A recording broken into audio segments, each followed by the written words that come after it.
Oh man, oh man. So we gonna get this popping right now. This is PSA Philly Service Announcement. Takeover Tuesday. Takeover love, support, grace, social activism, resources, and art. I am the assist, African support and strength, inspiration and success together. Shout out to the Queen, Raw Cannon, Nick. Shout out to my executive director, my guy, Mal. You know, everybody that support everything I got going on, everybody that's around. Appreciate y'all. And we gonna jump right into it because today has been a day. Today has been a day. So I don't introduce anybody. I always ask the same three questions. Who are you? The reason why I ask who are you because I'm a black man, African man, and a lot of times our folks they don't have identity. And that's one of the reasons why we go through a lot of the issues we go through. So beyond the fact that I want to know brick and mortar, you know, website, social media, where you be at, but I also want to know a little bit about you, the man, who, parents, where you from, just identity type stuff. The other question I always ask is, what is your resource?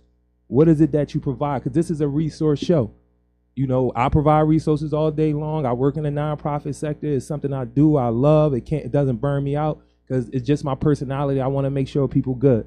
So I always ask, what's your resource? Because this is a resource show. And then the last question is always why you do what you do.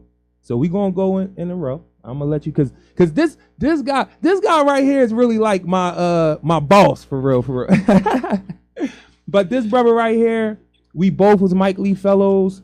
We came through an organization called Philadelphia Lawyers for Social Equity. I was the first Mike Lee Fellow. It was like a paid internship. It really opened the doors for just about everything that I'm doing right now. They allowed me to know from the door, like, you're not gonna get paid that much, but the opportunities that you'll be presented by working with us, it'll add up for you. And damn if it has. Now, I'm just keeping it real. And this brother right here is doing some amazing things. I'm not gonna sit here and tell you Paul says that everything for him, but I do know as far as us being Mike Lee Fellows, I know that played a part. You know what I'm saying? So please introduce yourself. Let them know who you is, man. Oh man, after that, man, I don't even know how to go. You laid out so much, and you asked like three questions back to back. So you know, the first one is, who are you? Let them know who you are. Oh man, yeah. So again, thank you for even. My bad. Thank you first and foremost for having me on the show. You know, it's truly an honor to share this moment with you. No, and, definitely. you know, had this conversation. So thank you for that. You know, giving me your platform. My name is Jarue Jamaal. Most people call me Shu, and I would describe myself as an artist and an advocate. More specifically, I write, I storytell, and I produce and direct film. You know, so I'm a filmmaker, and particularly in West Philly, I advocate for West Philadelphians really to, you know, let's live and prosper, you know, in healthy, green, safe, prosperous environments. You know, so, you know, how best can we do that? And I try to do that through, you know, two methods: my nonprofit, Do More Good, and my for-profit, Do More Films, which is, you know, storytelling and really trying to inspire our culture to be the best that it can be. So let me, because before I get a little bit deeper into your resource, how much does being a Mike Lee Fellow, working with Pauls, working with the Pardon Steering Committee, you know, and all those dope, beautiful, resourceful people, you know what I'm saying? Give me that connection. Give me a little bit about that. That was major. Yeah, working with Pulse, Philadelphia Lawyers for Social Equity, I can't shout them out really loud enough or enough because it was the first organization that invested in me as somebody who served 12 years in prison, particularly for a very serious crime of third-degree murder. It was an accident. Nonetheless, a death occurred, and I caused it. And Philadelphia Lawyers for Social Equity was the first organization once I was released to say, you know, not only are we not judging you behind whatever happened, you know, X amount of years ago, we're actually going to invest in that in the individual we see now. Like you said, pay you a stipend to be an advocate.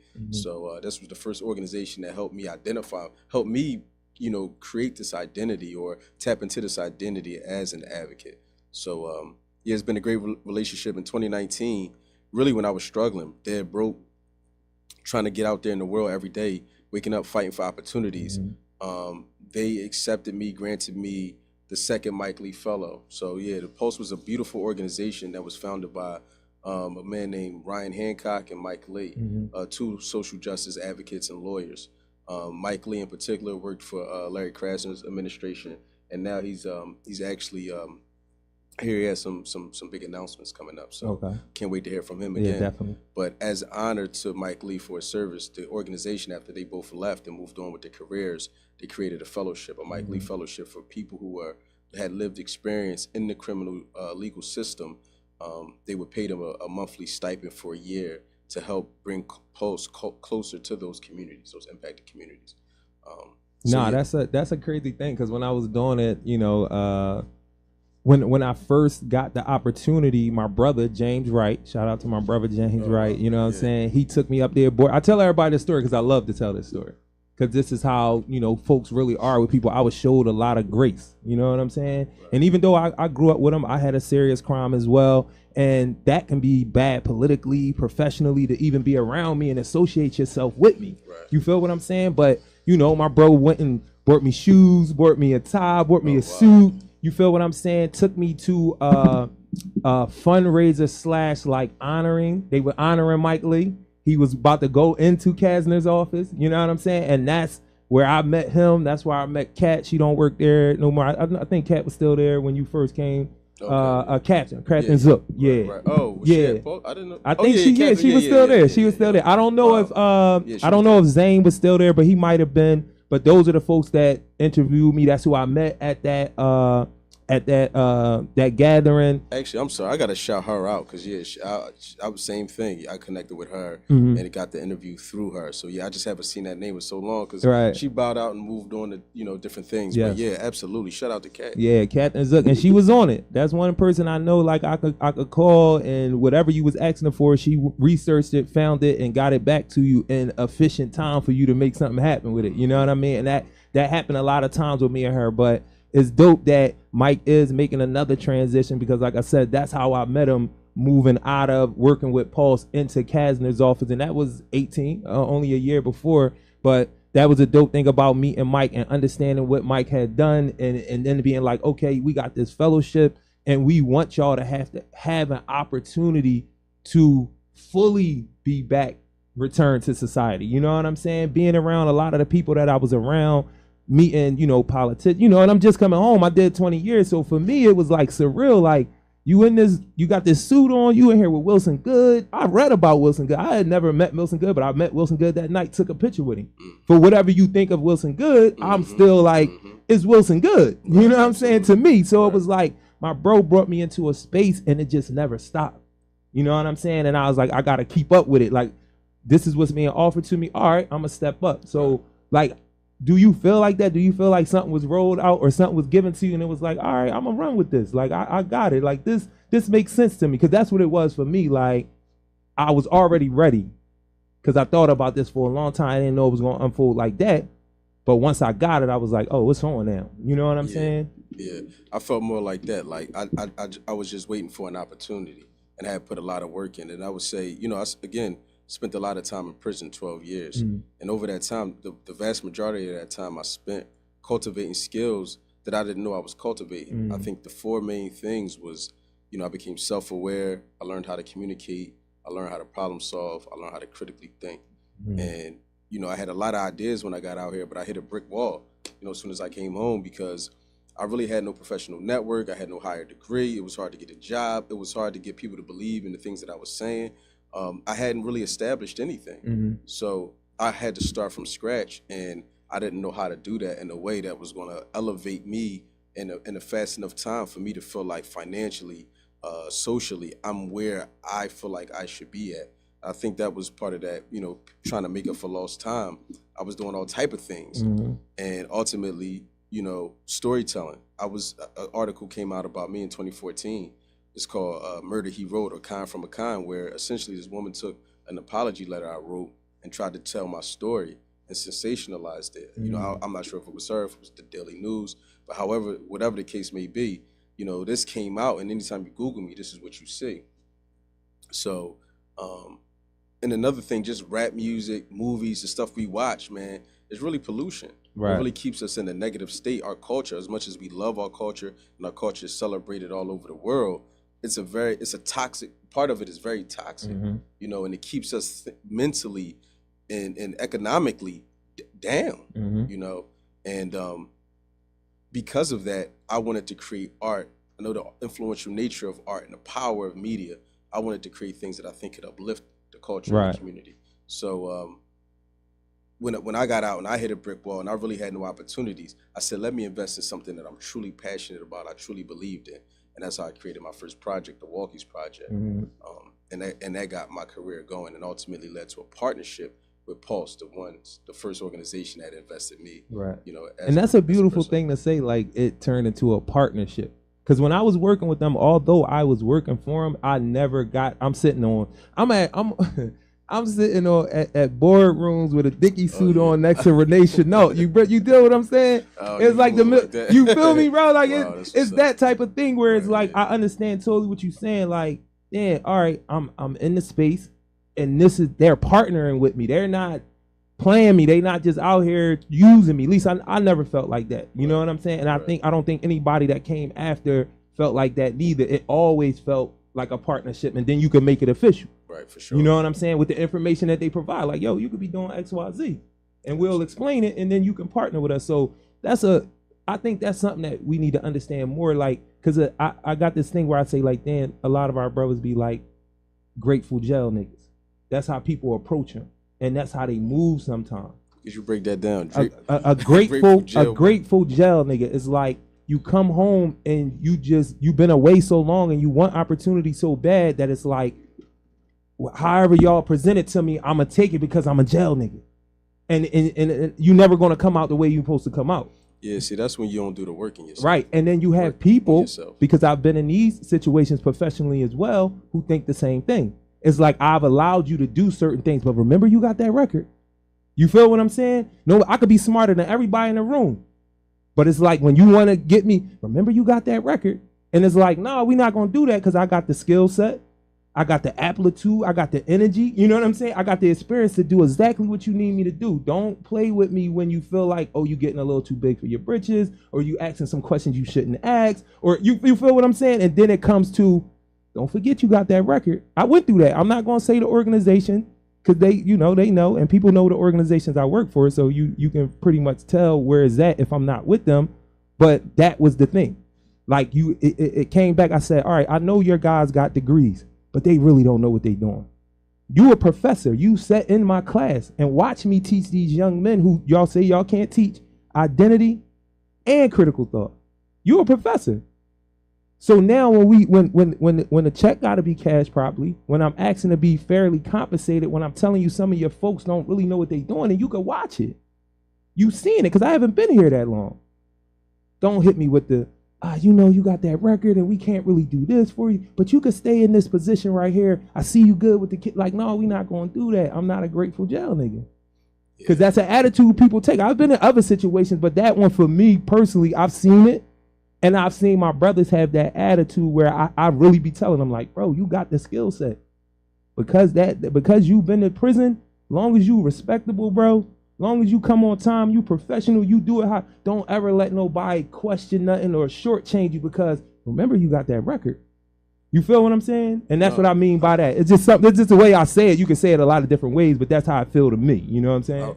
I know exactly what you're talking about. I think that really, it ties into so many different areas of our where we are in society and where we come from. The reality is we live and we play within a system that we didn't create, right? And that was designed really to hold us down. Mm-hmm. So, and we see that happening on different levels. Even if you do got the highest level degrees in bank account, they still, you still could be in a system where people try to put you in your place and keep you at a certain level. Am I allowed to chime in? Yeah. My bad. Just let them know you, because I was going to get a little bit more out. But definitely, if you got if you want to, definitely let them know who you are, and then go ahead and chime in. Yeah. So my name is Danny Ramos. I work for the city of Philadelphia. I'm the director of the Office of Violence Prevention. I'm Philly bred through and through. I'm listening to the story here, and it's like it's the same thing with me, but I was never in prison. I was in the military, right? And the four things that you said, that's exactly what I learned in the military, right? But I was born and raised in Kensington on Dolphin Street. I was out there, I was I was a a couple times a millimeter away from death, stab, shot, all that. But there was a time when I just, I had an aha moment where I got out and I joined the military and I did that. However, coming to wanting me to just, sorry for interruption, is it's the same concept with individuals without that paper, that degree, right? So, I prior to my position now, I was in a master's level position with a GED. No one knew I had a GED, right? They just knew I was a leader. I was organized. Like I had that, right? So I got recruited to come to the city 11 years ago. I wasn't applying. I actually lost money because I went to the city, but that's a whole different story. But the reason why I'm saying this is we was in this big meeting, and I had suggested a way to engage the homeless population, right, and how to do it the right way. And everything that I said, they was like, and everyone was saying, nah, that can't happen. Nah, legally that can't happen.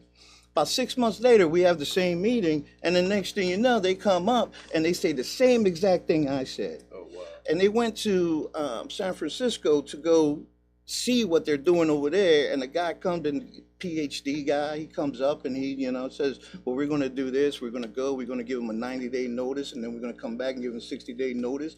The last 30 days, we're going to go and engage them. I said that shit 8 months ago, right? But it was, and then joking around, my friend says, but you ain't got those letters behind your name. So what did I do, right? It just so happened everything went crazy, everything at the same time, right? God is like, that same week, my son, who was in 8th grade, said he wanted to do his high school essay. So he says, I told him, you got to get into a good high school, so you get into a good college, get scholarships, get in there, right? So he goes, Dad, what college did you graduate from?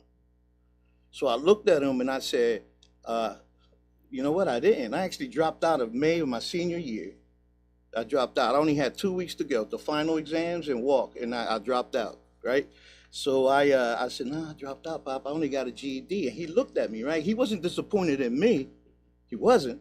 But he was disappointed because his whole life he saw I'm in meetings with Mayor Nutter, with the managing director. They're asking me questions. He sees it. I'm there. I take them out to the community. So the whole time he's thinking, I had an office in City Hall. He's thinking that I had a degree. I said, but I tell you what, Pop, by the time you graduate high school, I have my bachelor's. Then I turned around and my other son is a year younger. I said, by the time you graduate high school, I have my master's, right? When my son graduated in high school, the younger one, right, was the same day I was supposed to walk for my master's. But I went to his graduation, right, at multicultural instead of going to my graduation for my master's, right? But I did it, and I actually would have did it in 4 years, but some other shit happened, but life happens, and I wasn't there. But it's the same concept, right? It's the same concept of people that they don't, individuals don't get a job, right? They don't get a degree, but they don't get into trouble, but yet they stay stagnant within the community. And there's no way for them to rise up, right? But yeah, but when you think about it, it makes sense, again, from people who didn't create the system. You got to have barriers and be able to keep certain people out so that you can continue to feel like you have certain level of value. And that's why ultimately my goal is to just build my own, build my own pipelines and my own ways of earning money. Even, what we talking about, the film that's out right now, that's my intellectual property. That's intellectual property that I'm building a business around. And, so that way I don't have to be dictated to about what I want to say and how I want to say it. Exactly. And all that type of and stuff. It's a dope thing because, we talk about controlling the narrative and then now I'm more on controlling the data, getting the data so you could tell a more accurate narrative. And you already on that time. And it's like, damn, we got so many places where we meet at. And I was like, it's going to happen. You know what I'm saying? Because I'm running crazy. I know you running crazy. And it's that same mindset of, all right, I don't have the degree, but I'm in all of these spaces. So now y'all really can't stop me. But I'm going to make so people coming behind me don't have to go through all this.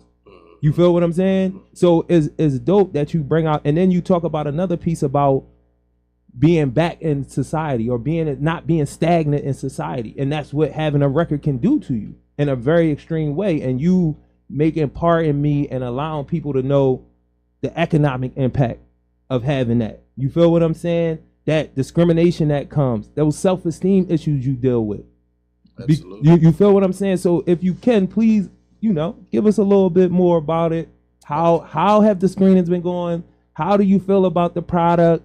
You know what I'm saying? You said it's intellectual capital. This is product. It's your product. You know what I'm saying? How do you feel about it? How you feel like people receiving it? And what you feel about doing it with Eddie's House, man? Oh, yeah. Oh, that's great.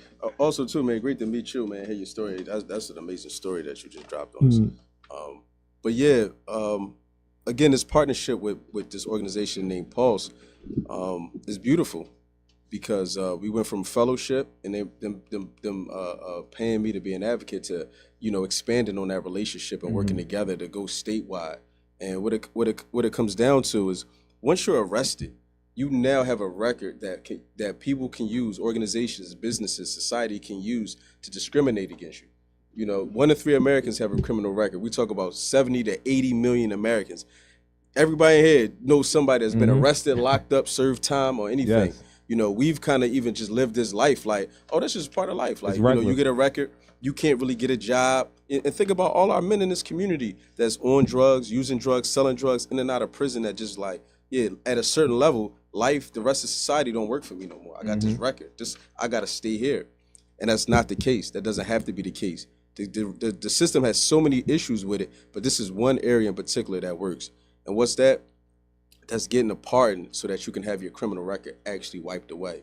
It doesn't matter if you got a felony, if you got a misdemeanor, whatever the crime may be, you have an opportunity to have that record wiped away. It's something that some people kind of know about. We know like Meek got a pardon or Wayne from Trump, or Kodak Black, but this is something that's available to really everybody in every state. And in particular, Pennsylvania, that's the state that I'm worried about. Right. And what I did was I created a short documentary. It's called Pardon Me. And it makes the case for why, we're leaving so much money in tax dollars on the table because people can't even get a good job to even pay more in taxes. So we're trying to make an economic argument, not like, oh, this is a good people, this is a good thing we should do, even though that's the case. We're saying this is even in our financial interest. We're not, what state doesn't need more money? Right. You know what I'm saying? So why are we not letting people get better jobs that they qualify for, like the brother just talked about? Why can we get better jobs? Just because we got this record from a crime we did 10, 15, 20, 30 years ago. Right. Because the statistics already show, like you said, getting in control of data. Most people mature out of crime by the time they're 24, 25, 26, 27. After that, what are we doing with these individuals? Frontal lobe. They got criminal records now that's just, they might get a good job at something. Now they're bus drivers like, damn, all right, little bro and them made it, he cool now, he got the job with something. Man, don't say nothing, no, he might have checked no in that box. Or maybe he did, and got a favor to get that job. But there's Ron, there's Ted, there's Mike, there's all these other people that can't get that job at SEPTA. Right. And now they just doing Uber and Lyft, sleeping on their mom, struggling in life, getting high every day, really can't get past go because it's like, damn, I ain't really got no opportunity. I don't got no opportunity here. So we talk about making that opportunity. And what Pulse did, they have an initiative called the Pardon Project. So they've built 20 hubs all around the state with organizations that help people apply for pardons. Right. So what we did, we did a short tour for the fall called Pardons for the People Tour. And I went out to all of those different areas around the state to show the film and have a conversation around what second chances look like, what pardons really look like. Nah, that's dope. And again, the connection, because Eddie's House is definitely a second, third, fourth chance place. Miss Marion, seems like everybody do, and it's always a positive interaction. Every person I ever ran into was like, I know Miss Marion, she helped me get my first crib, my first business, paid my lawyer. You know what I'm saying? Like she really she really been in the mix for a long time. You know what I'm saying? So her being, Eddie's House being what it is, Pulse being what it is, you feel what I'm saying? Us, majority of the people I work in and around definitely got records, have real lived experience. You know what I'm saying? It's close to that. And it's like, for me, this is perfect. November 28th, we doing a screening from 5. It's 5:30, but I'm put 5 on there. I want people to come and mingle and talk. The reason why I threw the date out right now is because on the 29th, we following up with getting everybody trained, all of my staff, all of my co-workers. will be getting trained by Toby and whoever he bring to be a part in Hub. So the center, Cornerstone Drop-In Center on the 29th will officially, after the 28th, and we have this screening, which we gonna pack the house for. All my folks, we on go for this joint right here. We talking about it in our meeting earlier. You know what I'm saying? So what you bringing for us, bro, like outside of me and your connection, outside of what Eddie's house it presents, outside of what Pulse presents, bro, like what this brings, it gives a lot of clarity to people about what they working with, what they dealing with right now. Because a lot of, they don't know when you start saying expungement, commutation, pardon, Kodak Black, Wayne, it's out there to them. The average person walking around in North Philly, in West Philly, where we be at, they don't understand how accessible it is. And this is going to give them the opportunity to know how accessible it is. And it's a lot of resources out here that'll help you get to that next stage. So I haven't really told my story, you know, in this conversation. I want to make sure we're having a conversation. But part of my journey in reentry, you know, I had to find. So I became a filmmaker. I came out with Walkies. You can find it at walkiesfilms.com. That's WALKIES films.com. And it tells the transformation stories that are formerly incarcerated. That was the first thing that I could show, like, man, with a little bit of resources, I could do something that's meaningful, that's impactful, with high quality. So that led to me getting my first job, and that snowballed into me really landing a job that I really, really wanted, and that's working for the Enterprise Center in West Philly. The Enterprise Center is one of the largest nonprofits in that area, and what I did is I really tried to ignite their community engagement. They've done, you know, they're 30-year nonprofits, so they're fully embedded in the community. But often they really focus on business support, and there was a little bit of a lack in community support. So I was able to get in there and really help facilitate over $250,000 in just business and resident support, you know, in that time. And a lot of my work was doing direct services to people that was walking into a resource center. Right. One of the things I learned, man, to be honest, is it's easy to give up in life. You know? It's easy to just say, you know what, man, I'm gonna take this SSI check, I'm gonna take this job cleaning something, and I'm gonna just drink my beer or my little whatever my get high is, and that's how I'm living life. And it was sad to see that.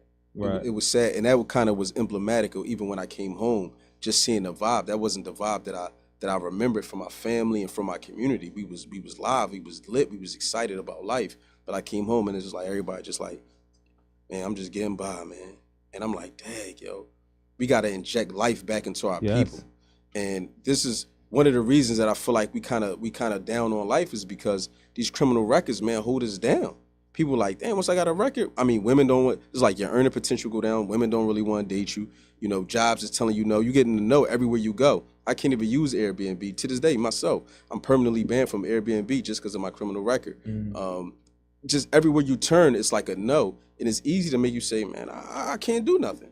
You know, you got to have that fighter, warrior spirit, which we have. And you got to remember, ain't no no's. Ain't no no's. And that's what I learned from prison was that to get out this joint, you got to fight every day. I don't care whether you got a life sentence or you got a month. You got to fight to get out this joint. Ain't no doubt. You know what I mean? And I thought that the fight stopped when you got out. And it's like, oh, no, that was a precursor because you got to fight for life. You got to fight. You got to show appreciation that we get to wake up every day. And you got to fight and get into this life. And I feel like that's what this film is about. That's what this movement is about, is to say, yo, I'm fighting for my future. Get this record off me. I'm putting my past behind me. No, it's not going to be easy in terms of it takes 3 to 5 years to go through the process. And yeah, the more serious the crime, the more the lengthier your record is, the harder it's going to be to have the board ultimately say, yo, this person should be pardoned. But there is an opportunity there. You got to put the pieces in play to make it happen. You know, talking to somebody that you got a murder and been in all the same rooms you talk about with mayors, with the highest level executives, you know, earning money and having people clap when I tell my story and my journey.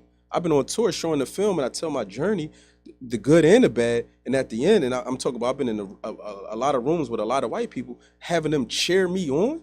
I'm like, this is crazy. But it's only because I fought for it every day.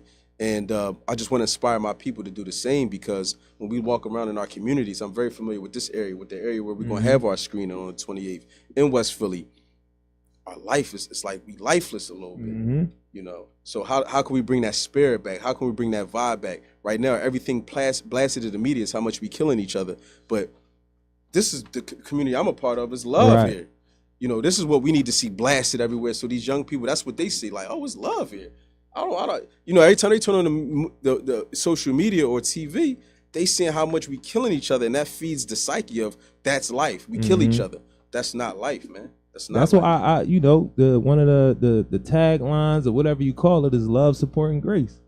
That's what I move on all day long. I like that. That's what I move on all day long. That's my whole thing, because people showed that to me. And like you said, when I came home, I was running, and it was like, it was a little lifeless. But then I kept running into different type folks that's like, no, we doing it like this, bro. Like, don't let them make you think that's what it is. It's not. And I'm like, I never believed what it is. I was looking for you. Right. You know what I'm saying? We ain't just bumping to each other. I was looking for you. You know what I'm saying? And now we here. We gonna make it happen. But I say this a lot, and you said it in another way. My elder used to tell me, like, when we was getting close to going home, and he would be like, yo, everybody want to go home. You got to have purpose. You got to prepare for it. You got to do everything you need to do to go home. But don't forget that out there created this in here. So when you like, yo, you get home and you think, nah, this the place where you come home to, created where you was just at. You understand what I'm saying? So it's a whole nother fight that's about to go on. You feel me? And I'm on the same time with you. I breathe that energy. Brothers that's around me know that's what I'm on. But I gotta ask this, man. Like, have you had any encounters so far where you like, I think I'm gonna have to move away. I'm gonna have to move away from the city. I'm not talking about even like negative stuff, like personal stuff. I'm talking about like opportunities present themselves in a certain way, or certain people like, damn, you can come move with us. We see what you're doing. You got the skill set. Has anything, and this don't got to be nothing negative. I'm not saying it in the negative. Have anything happened so far, like where it's like, oh man, I might have to really take this on the road?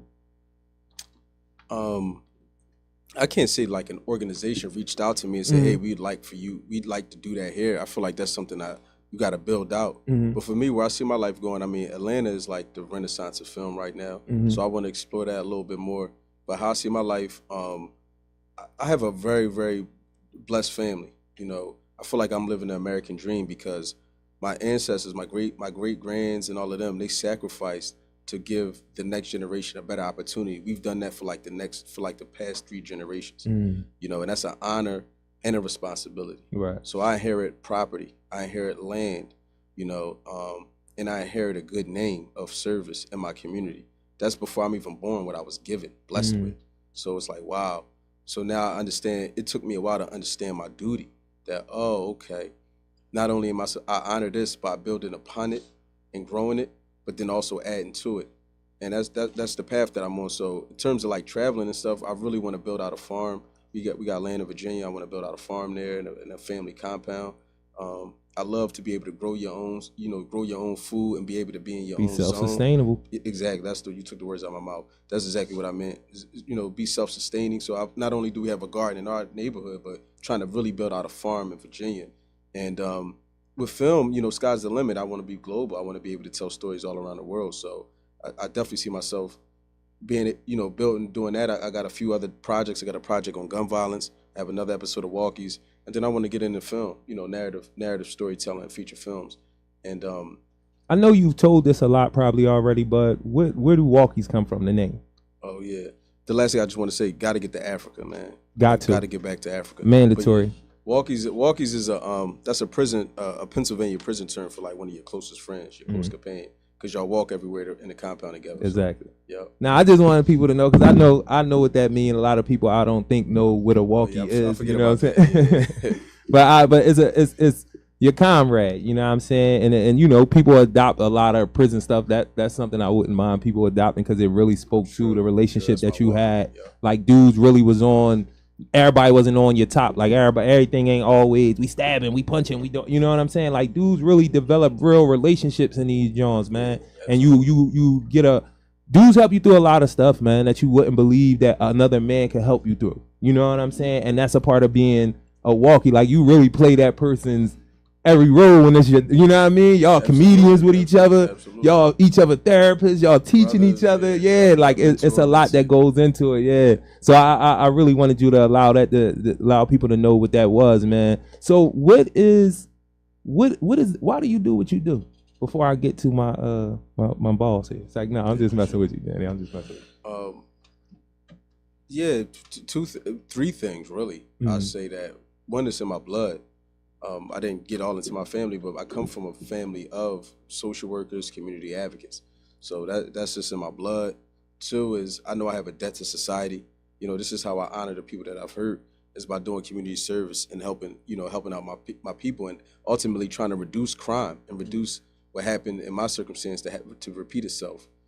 And then lastly, I feel called to do this work. You know, in my heart of hearts, when I break down, and I think, like I was laying out those things, being self-aware. You know, sometimes we push it to the side, but we need to spend time with ourselves and understand who we are, how we think, why we do what we do. For me, it's in my blood to be of service, and in that service, you know, I find success. So my mentality in the world is you do the work and then you get the reward, and that's how I feel. You know, no, doing no what's true to me, influencing the mind, because before you can get anybody to act, they gotta believe it, they gotta think it, they gotta see it. So I'm trying to influence the mind in a positive way. Yo, the realest thing to me, man, you said a whole bunch of real stuff. The realest thing, because it takes on so much identity, because you talk heavy about that. And we can have a whole nother show about the importance of what you're saying, like this was passed down. That's identity. You know, knowing we was social workers, that's identity. Absolutely. And then when you said about critical thought, I'm big on that, because I feel like I know a lot of what's happening across the board because we don't critically think. Right. It's not that we haven't been taught it, because critical thought is a taught thing. Right. You're not born with exactly. And identity and critical thought mix, it really is nothing can stop you if you know who you are and you can think critically. You know what I mean? No space. You can go anywhere. Right. I know who I am and I can think critically. You can't be stopped. So like that's major to me, bro. And I lean on that all the time. So I want to get to this guy right here, man. Absolutely. This guy right here is like, nah. First, please tell everybody, like, could you work for the city in many different roles as of right now, right? Not right now, but leading up to where you at right now. So can you give us a little like trajectory of like where you like? I know you worked with Pam before. I know you. Can you give us like, because that's a real important thing to me, knowing you, and that's one of the reasons why I asked you to come on, because it's like that's something that somebody can blueprint after, like that movement up, and how you keep thinking and strategizing about how to change where you at and make it better and make it more efficient, and then that makes you more tangible to that next level. Because you came down here and you innovated things. At least that's how I think when I be watching how you be moving. I don't know what you was doing before, but I think it's the same thing. So give us a little, like, pan on up or military on up. I know it could take a long time, but just kind of touch on them for us, because that's important to this. So I think it all started way down with education with my mom. So I said that I dropped out of high school, but throughout my whole life, I went to Catholic school, right? Mm-hmm. Because my mom understood the importance of education. But once I got I graduated 8th grade, when my mom couldn't afford North Catholic, you know, even it wasn't because of that, because I was doing it anyway. I was out there, you know, hustling, right? Whatever, you know, I was out there. I'll get rid of 2 bricks a week, right? Mm-hmm. I'm talking about I had everything, car, I had everything. I was just blessed. I was blessed, and I had a blessing on me that nothing ever happened, right? Mm-hmm. Now, I'm going to tell this story. I don't know who's listening, but it happened a long time ago. This is how much I was blessed. I'm standing on a corner. My connect comes, gives me a bag of chips with a quarter key in there, right? With a brick in there with chips on top. And he says, "You want some chips?" I said, "Yeah." So I grabbed the chips. I knew what it was. I'm sitting there, right? My boy Roscoe standing right next to me. I don't know if you know this name, but DJ Wiz came in, rest in peace, right? He had just finished, he had just killed 2 people, right? A couple of days prior. So I didn't know that he's standing on a corner with the 2 guns like this. And he just wanted to do a suicide by cop, right? So next thing you know, I'm standing there with these chips. And next thing you know, right? SWAT everything. They go to my man Roscoe and smack his bag of Doritos out his hand and tell me, "Get out of here." I'm like, okay. Right? That's a Right. little things that little things where, you know, I got into a shootout and I'm running and I turn the corner. So I turn the corner, the bullet, right? You know, so little these things that nothing, you know. So, but I was a smart thug, right? I was out there, but I was educated, well educated. They used to, you know, joke with me, right? So I understood that. So I paid my own way through high school. So that's why for me it was like when the priest said, "Your mother did all this to keep you to pay all this in. You're going to drop out." And I said, "She didn't pay for anything I did." So it really didn't affect me because I was the one. I was, you know. So it started with that, and I understood that. So, you know, I joined the military. In the military, I hurt my knee, so I was going to be active, and my drill sergeant was from Philly, 7th and Diamond. I'm from Dolphin. We always fighting. Soon as he saw me, he said, "Where you from, boy?" And I said, "Philly." I said, "North Philly." He said, "Get down," because they used to always smoke me. And he said, "Where you from?" I said, "Dolphin." He said, "I'm Diamond, right? Drill Sergeant Brown from the Brown family from around 7th Diamond and all that." So he looks at me, and after that, he would smoke me every time he saw me, right? So I got hurt. I hurt my smoke me is push-ups, sit-ups, jumping jacks, just physical stuff. And I was actually the last basic training in 1989, the last basic training, high-stress basic training. So I mean, we had like 3 people kill themselves, all kind of shit. But he would always smoke me and all that, and I hurt my knee. When I hurt my knee, I'm sitting there, and he comes down and he goes, "What's wrong with you?" And I was like, "Man, they're gonna kick me out." He goes, "What?" I said, "Drill Sergeant, I ain't got, you know where I'm from." And so he called up a reserve unit and said, "I got a reserve unit that's going to take you." Right? So that one, he got me. He got me into this unit with a waiver because I had a medical waiver, and then from there I did some other. I was in a special unit and I did some other stuff, but I was able to stay in the military because Drill Sergeant Brown, even though as much as he used to smoke the crap out of me, he still invested in me. Right. And so now I'm there. I did 16 years in the military. I would go a couple months, come back, go that. I was working as a cable installer, right? Because there I could pick up jobs, self-contractor. I was making good money and all that. I go to the bridge. A friend of mine calls me and goes, "Ramos, you still got all your gear with you?" So I used to have to travel with all my military. I used to have everything with me. Right. And I said, "Yeah, I got it." He goes, "Man, can you come over here and talk to this place?" Now, the bridge is a drug and alcohol rehab place, but it's court ordered, so they on lockdown and all. So I went there, I laid out all my stuff, I gave him my story, where I was from and all that, and a lot of people identified. So the director was like, "You want a job? I ain't never seen these kids sit there and listen and sit through 2 hours of you want a job?" And I was like, he goes, "We got benefits, we got," I said, "Yeah." So I ended up working there, and then I ended up working at PAN. At PAN, I did crisis intervention. We went out to engage in when there were shootings and all that, and then I did probation, while we were up your probation. Can I jump in? Yeah, go ahead. I was PAN. I remember when I actually interviewed for a few positions with them. And how do you feel about that work? Was it effective? How were people responding to being out in the street? Really?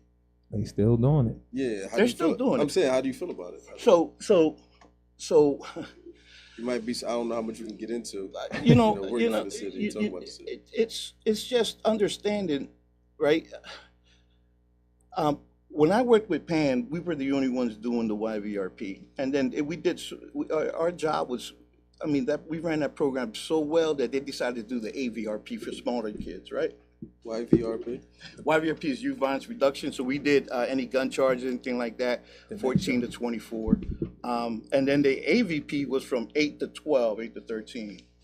So if you quit a gun charge, basically you could find a way to do what, community service, and they get wiped away? Nah. So everyone on YVRP was either deemed to be killed by the age of 24. Okay.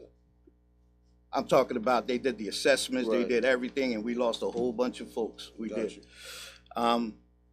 But so we did that. And I'm gonna get to your question because we do the same thing now, so I can really get into that. So what's going on is so I worked that, and then I ended up messing up my knee, and I was out of work.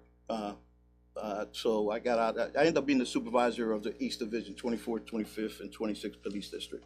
So after that, I got out, and 2 years later, I got it. I actually was at a community meeting, and the district attorney at the time was having a community meeting, and he was supposed to be asking the residents, right? What do you guys think about this plan? And every time the residents would talk, he would interrupt them and give the same campaign speech. So I grabbed the mic and I said, you won already. You were elected district attorney. Let the community speak, right? The next thing you know, someone said, "Who's that?" And I, well, that's Danny. Now one of my roles at PAN was doing community engagement. So I went to all kind of meetings everywhere, and I ended up meeting people, and people saw how I worked, and because I have a passion, and I will talk about why I do it later. But they saw how I work. I give it my all, and so they said, "Who's that?" That's Danny. He's with PAN, and I was like, "Oh no, I'm not. I signed in as a concerned citizen." Look, I hate to break this up. I know you want me to go. No, because it's 6 o'clock and Yeah. they rushing me off. Like, Okay. nah, not rushing me off. It's really my time. Okay. But I November 28th, pardon me, screening 2331 North Broad, Cornerstone Drop-In Center. Come through November 28th. The public is for the public to get us informed, our people to Absolutely. understand more of the things that we need to be doing, because there's a bunch of things we need to be doing, and this is definitely one of them. Understanding pardons, commutations, expungements. The Getting out the 29th, system. Getting out the exactly. system, man. The 29th, come back, get trained to show, to teach people how to fill out a pardon, how to go through the process, and the center will be a pardon hub. I'm definitely gonna have to bring Danny back if he'll allow me to, because I was late today and I apologize for that. A lot was going on. I could tell y'all about it after. I apologize to the brothers that I'm going over on right now. This is very, very important to me, man. One more time, please let them know what's going on the 28th, what you got going on, where we going with it before we slide up out of here. Yeah, I just say stay tapped in. SHUJAMOORE. That's Shujamore on all basically social media channels, man. Find out about this movement, this initiative to take our life back, to get our life back, to get this record off of us, man, so that we can thrive as a people and as a community. Again, I apologize to y'all brothers. We were supposed to be on as early as 4:30. A lot went on. Again, I'm going to explain it to y'all after the show. I apologize to the brothers for going over on y'all time. This is PSA, Philly Service Announcement, Takeover Tuesday, Takeover Love, Support, Grace, Social Activism, Resources, and Art. November 28th, pardon me, screening 2331 North Broad Street.